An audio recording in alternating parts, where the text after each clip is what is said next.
I don't really have a specific thing that I was planning to talk about today. I have a couple topics that I'm thinking about that are kind of not related to weight training.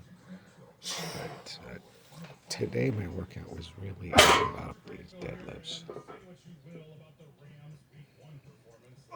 And the first few reps, I think my control was great. The first one, I was surprised how quickly it came up. I feel it start to slow down. I feel like it's much harder to maintain my back position.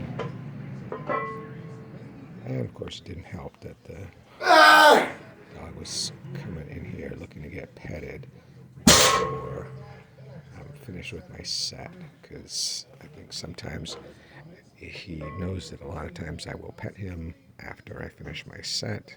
And he hears those weights come crashing down the floor. He thinks, oh, I'm going to come in. And now, I kind of see him out of the corner of my eye, even though I tend to mostly deadlift with my eyes closed. At least when I'm pulling, I tend to pull with my eyes closed.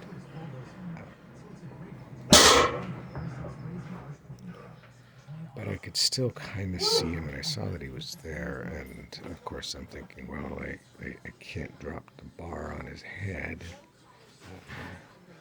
I'm not too worried about the pull, because the pull's slow enough that he can get out of the way. But overall, I felt good, and I felt like my back position, I was able to maintain it pretty well. So I think I will probably go up 5 pounds next time.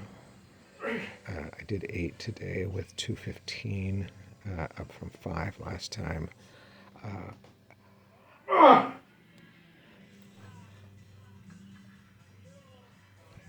So next time I'll probably go to 220 and still really focus on maintaining that back position.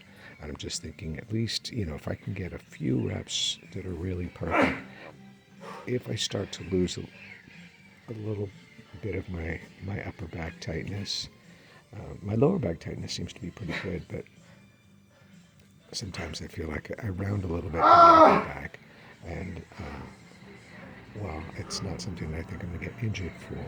I think it's just something that I end up pulling more with much higher hips, and I actually lifted considerable more weight that way.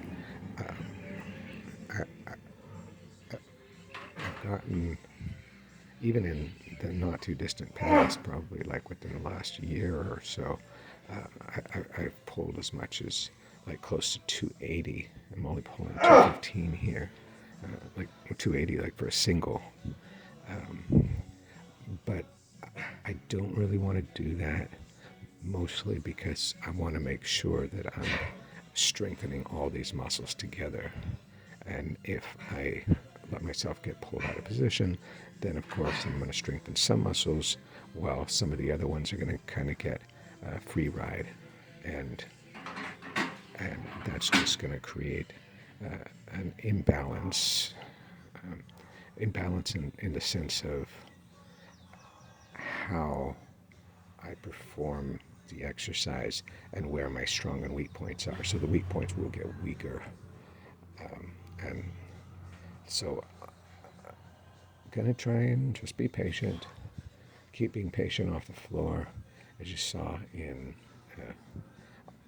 on this set. As I got deeper into the set, it is getting slow coming off the floor, and I'm okay with that, because sumo deadlift is often slower off the floor, even though my deadlift is it's semi-sumo, because my mechanics are really similar to a conventional deadlift. I just happen to have my hands in between my legs, just because it's hard for me to get good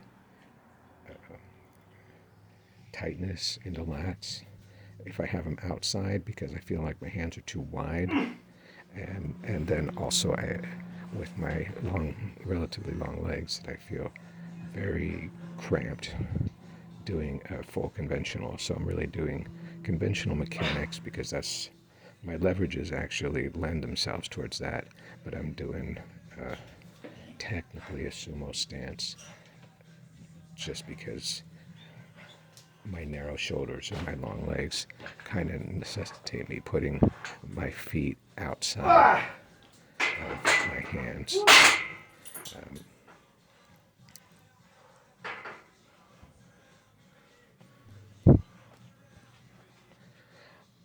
Also, I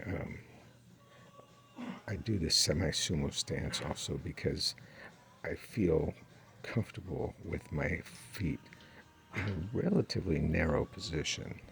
Some people that deadlift with a very wide stance, and they talk about, like, think about spreading the floor with your feet, and I don't like that.